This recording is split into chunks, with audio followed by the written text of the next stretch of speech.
Hey guys, Welsknight here, and welcome back to another episode of Kingdoms. Guys, check this out. We have roads going. Live stream yesterday. Man, we got a lot done, actually. We got a pretty significant amount of these roads put in. So this is kind of our main road right here, leading towards the central plaza, which will be the forum. And then we've got a couple other roads over here. And it's coming along. This place is really turning into maybe even my favorite kingdom. I'm loving it. I'm absolutely loving this. And I think I have learned a lesson from doing this. I'm finding it a lot easier to build here than in a lot of other places because I think it's because I kind of came up with a plan.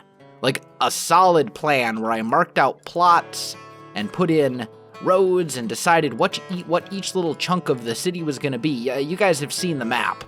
And I think that's making it a lot easier to build here.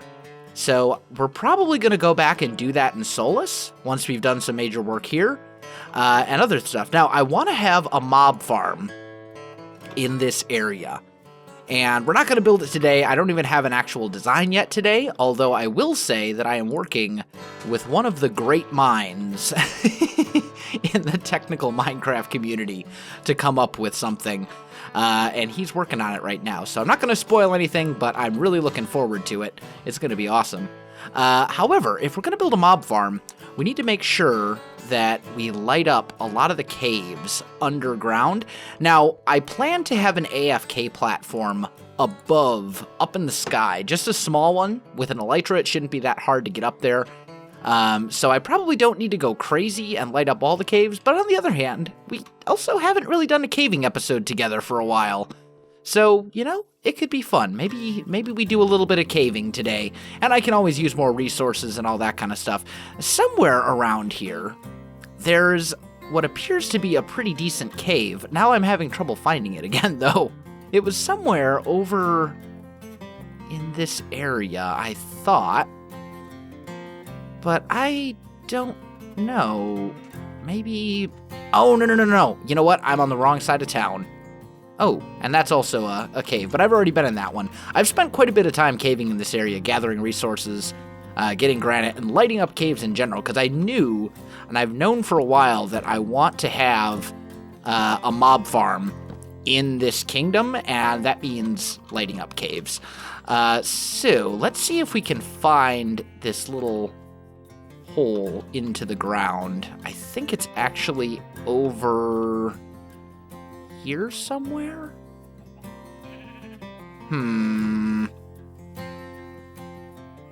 Oh, is this it? Yeah. Here it is. Okay. So, we've got this cave, and I haven't explored it or anything, other than to just kind of peek down and see that it drops really fast. So, hopefully this is not like the most anticlimactic caving expedition in history, where it just, you know, kind of goes, and then that's my ender chest, not a torch.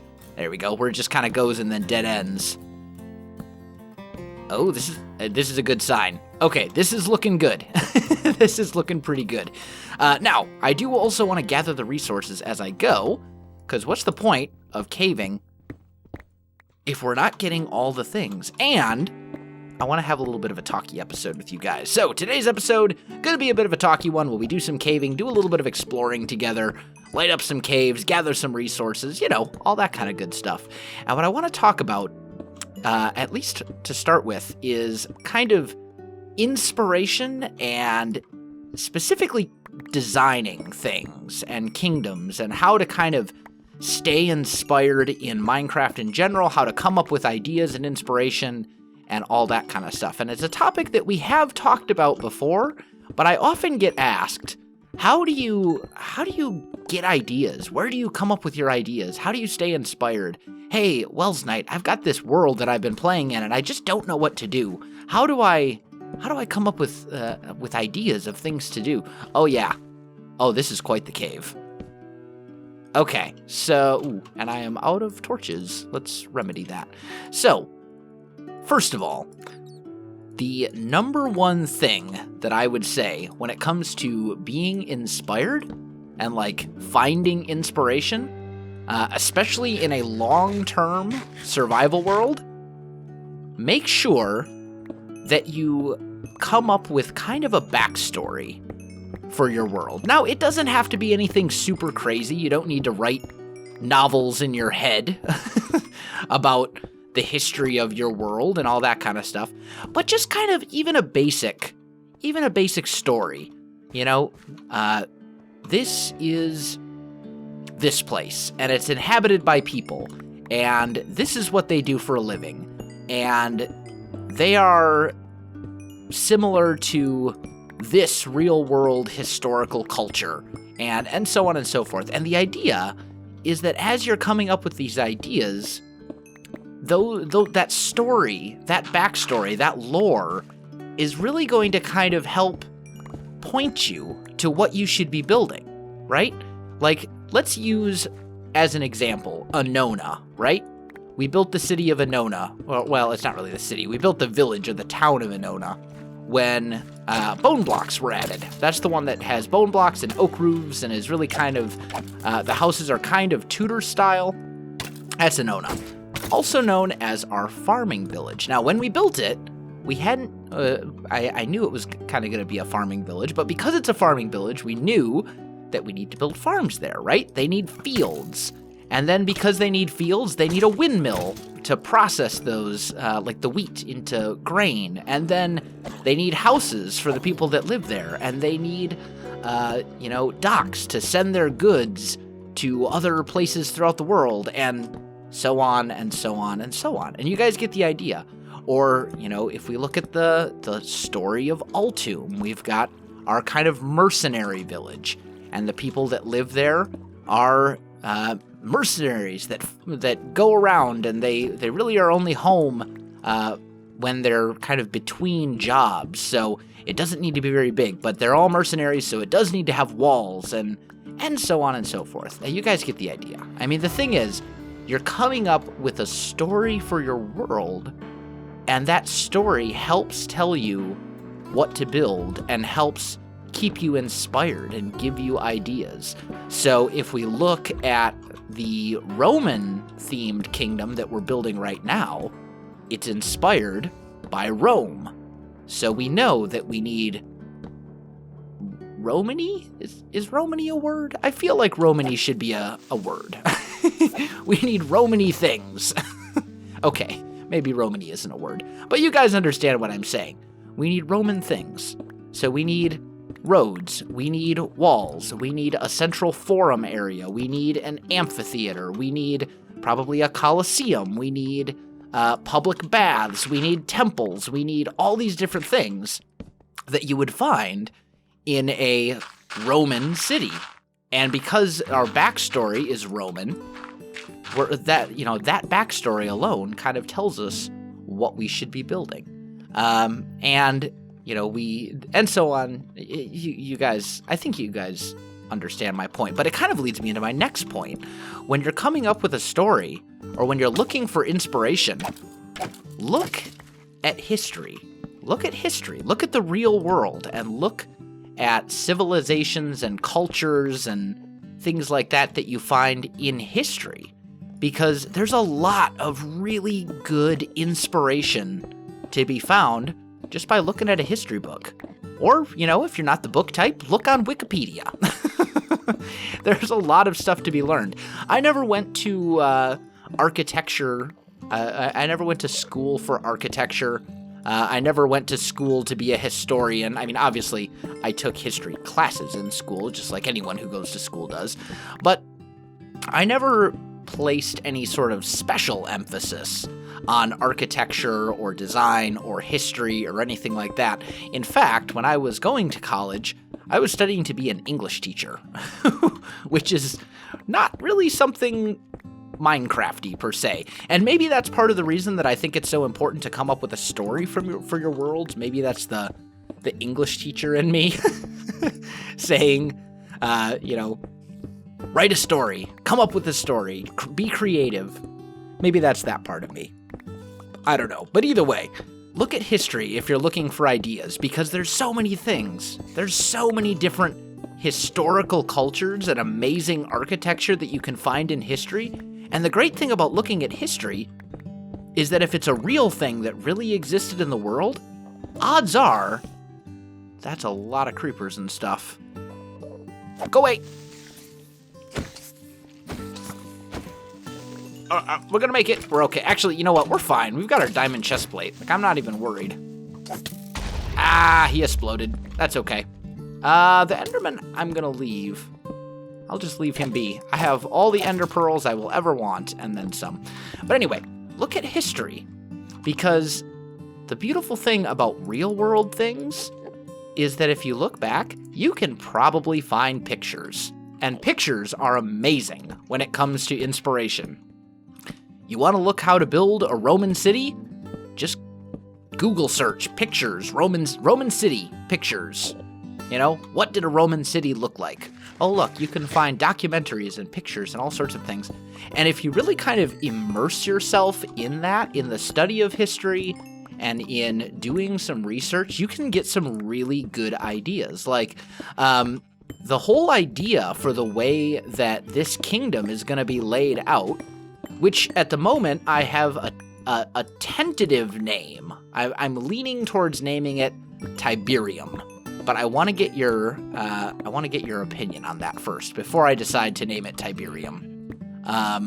Either way, the beautiful thing about really kind of immersing yourself that is you'll come up with all these ideas. You'll find with working name Tiberium as an example.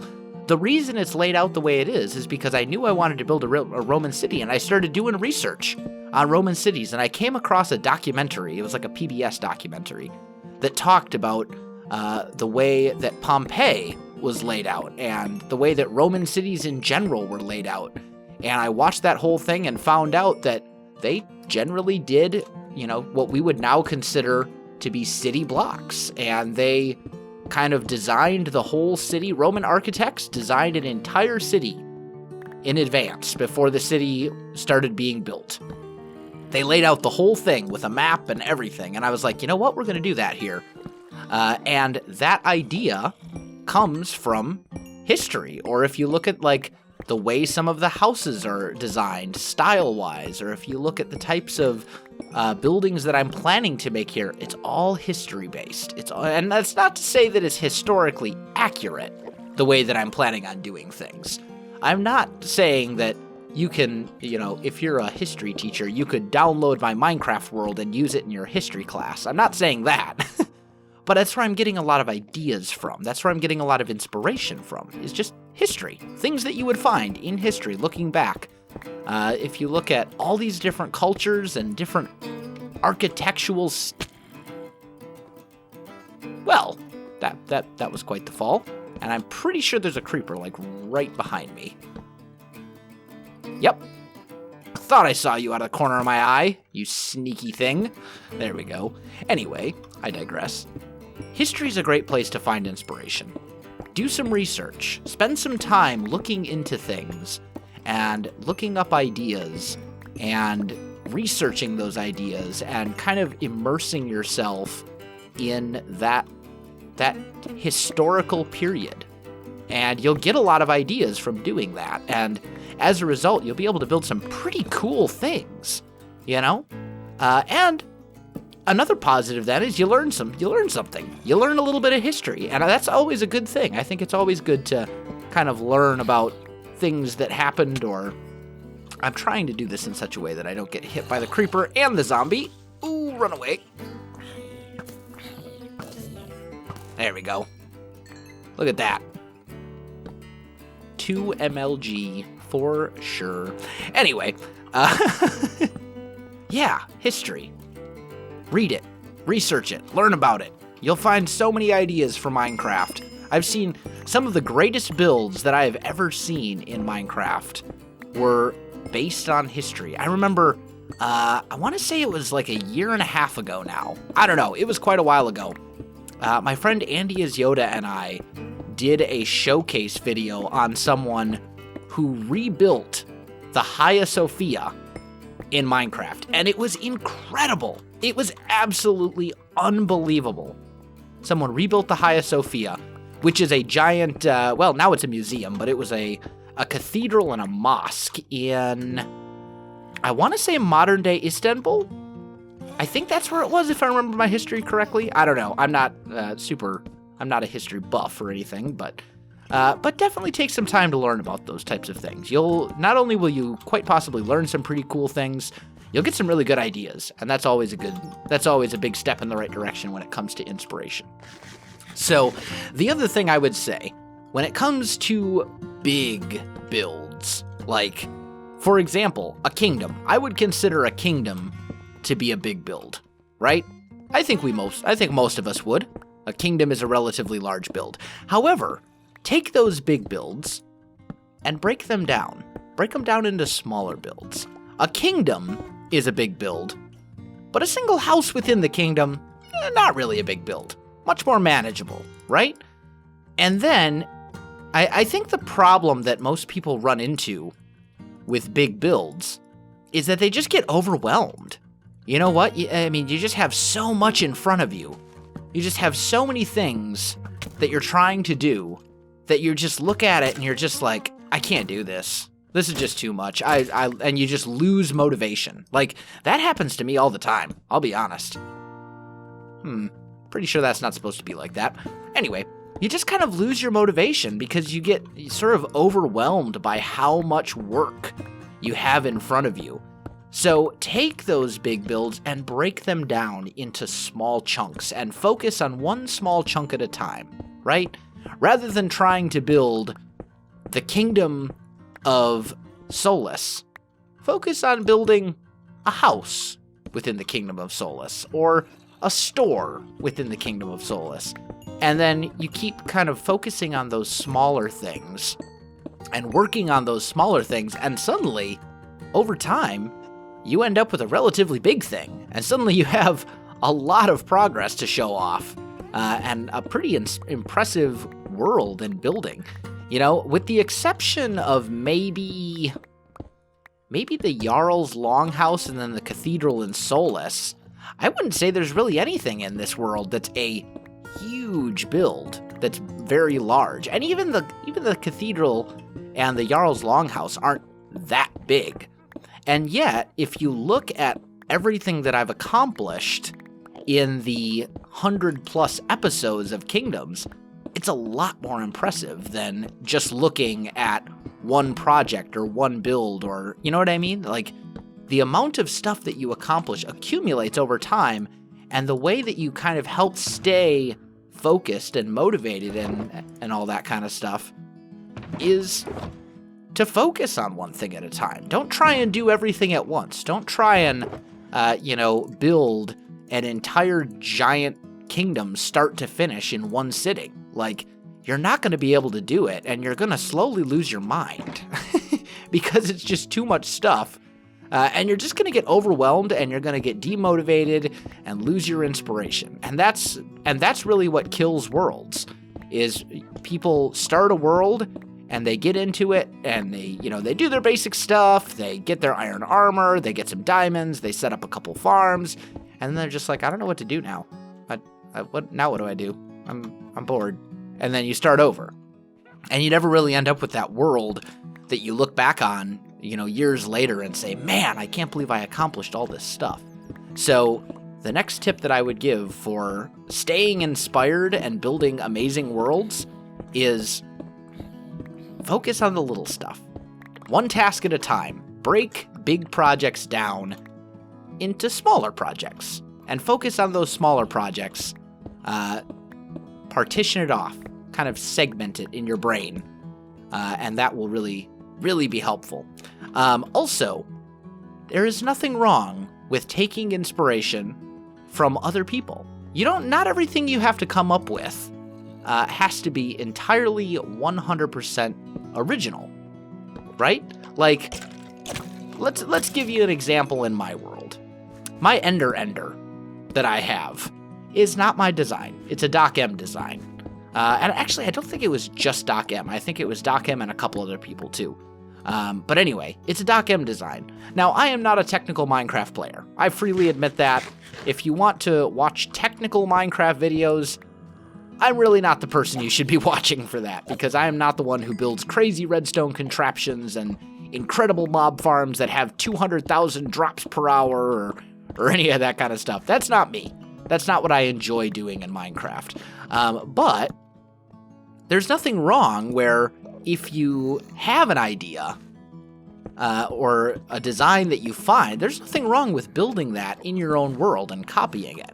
But what I would encourage you to do is put your own flair on it. Give it your, don't try to just copy, and this especially applies to non-functional designs. I mean, and what I mean by that, you got your functional designs would be things that really serve a purpose, like mob farms, or a netherwart farm, or a zombie pigman farm, or whatever, right? Farms. Big automated farmy things. Those serve a purpose. Those are functional builds.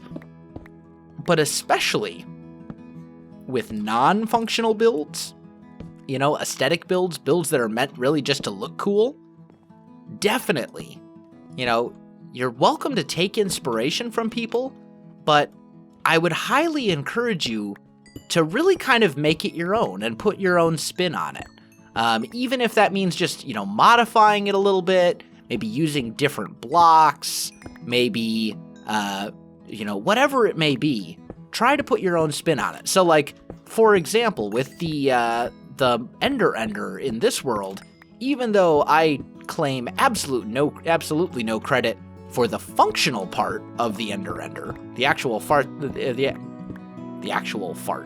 Wow, words. Good job, self. Good. Oh man, the comments are going to be crazy. Anyway, the actual functional part, even though I claim no credit for that, I still put my own spin on it by giving it its own kind of decorative style, right? I came up with a design and I made it, I did my best to make it look aesthetically pleasing by changing up the blocks. Or if I build, what would another good example in this world be? Maybe not so much in this world, but like in Welsknight's Realm, in my previous single-player series. By the way, hashtag Welsknight's Realm in the comments if you were around and you watched Welsknight's Realm and you remember it. I want to see how many of you guys actually remember and watched Welsknight's Realm, because that was a while ago now. That was almost a year ago, which is pretty crazy. But anyway, in Welsknight's Realm, I had a desert village, and that desert village was heavily inspired by a village, or by a video that Grian did back quite a while ago. I think it was like how to transform a desert temple or something like that. It was some sort of transformation video. I don't remember. But I looked at that and I'm like, oh, that's a really cool architectural style that I haven't tried yet. And I ended up building an entire village using kind of that style as an idea. But none of those builds were a carbon copy of the build that he had come up with. And that's what I would encourage you to do, is there's nothing wrong with taking ideas and inspiration from people, but try to put your own spin on it. And the reason for that is, first of all, if you only copy a build that somebody else came up with, that gives you one build. So you have one build to build in your world. On the other hand, if you put it in your own style and you add your own flair and flavor to it, that could potentially give you a huge number of builds, because you've got so many more, you know what I mean? You make variations on it, and suddenly you can create a whole village of those builds just by modifying it a little bit and tweaking it this way and changing this and so on and so forth. So I think it's a lot more beneficial. The other thing is, the only way that you are going to be able to become a better builder and develop your own building style is if you don't just copy, but you copy and try to learn. That is the biggest thing. You can't just copy block for block and not try to actually analyze it and realize why a build looks good or how to kind of make it your own. and expect to become a better builder just by copying. There's nothing wrong with copying. Don't get me wrong. I'm not saying that people who copy other people's builds are doing something wrong per se. But those people struggle to develop their own style. You need to learn to kind of put your own flair and flavor into something rather than just copying, in order to become better and to develop a style of your own. So I would encourage you to do that. Now, obviously, also there's a whole lesson to be said that I could talk about. I could have an entire another talkie episode about making sure that you give credit where credit is due. And not necessarily as much if you're just like playing in a single player world by yourself or, on a server or something like that. But if you're a content creator, for sure, like if you're a YouTuber or a Twitch streamer or something, give credit where credit is due. If you're using somebody else's design, make sure that you credit them for that design.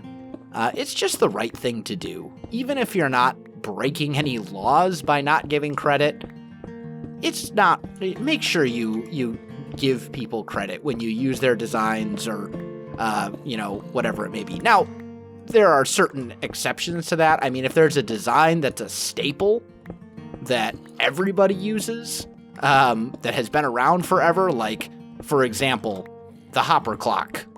Etho invented the hopper clock. At this point, though, the hopper clock is such a staple of Redstone that I don't think you necessarily need to credit Etho every time the hopper clock is used. But there's also a distinct difference between not giving credit and claiming something as your own. So if you didn't invent it, don't say you invented it. You know what I mean? And if it's something that's very simple and you didn't necessarily get help, you came up with it on your own, but you don't know that it was invented by someone else, or that if it's likely that somebody else invented it first, just say so. You know what I mean? This is a design that I came up with on my own, although I'm sure I'm not the first person to do so. Nothing wrong with saying that. But if you're a content creator, make sure that you give credit where credit is due. It's just the right thing. It's just the right thing to do. If someone is helping you out by coming up with a design, help them out by giving them credit for their work. That's only fair. It's just the right thing to do. But anyway, that I think is about it. Now we still have this giant ravine here that I'm gonna have to light up at some point. I don't want to get shot at right now, but I think we'll save that for another day. How did we do? We got a lot of basalt. That's good. I'm gonna need tons of that. How much iron and that's stone. How much iron did we get? About a stack and a half. Decent amount of coal. Yeah, we did all right. Not bad for a little caving expedition. But guys, I am out of time for this episode, so I'm going to run this stuff back to the house. I'm going to throw it into our super duper smelter that we made a couple episodes ago, which was one of those cases where I didn't have help designing it, but I'm sure I'm not the first person to build a smelter like that. I don't know who was, but I'm not going to claim credit and say it's my own design, even though I didn't look at any videos or anything like that to get help designing it. But anyway, I'm going to throw all of our iron in there, let that cook up, do some preparations. I think I'm going to keep working on these roads. Hopefully, my good friend will be able to assist us over here with this mob farm. Hopefully, we'll be able to work on that probably within the next episode or two and get that going, because I am running pretty low on gunpowder. But yeah, guys, that is going to do it for me. If you enjoyed this video, don't forget to like, subscribe, and leave me a comment. I do appreciate it, and it really helps out my channel. You can also find me on Facebook, Twitter, and Twitch. There are links in the video description below, so check that out as well. Otherwise, guys, thanks for watching, and I'll definitely see you next time.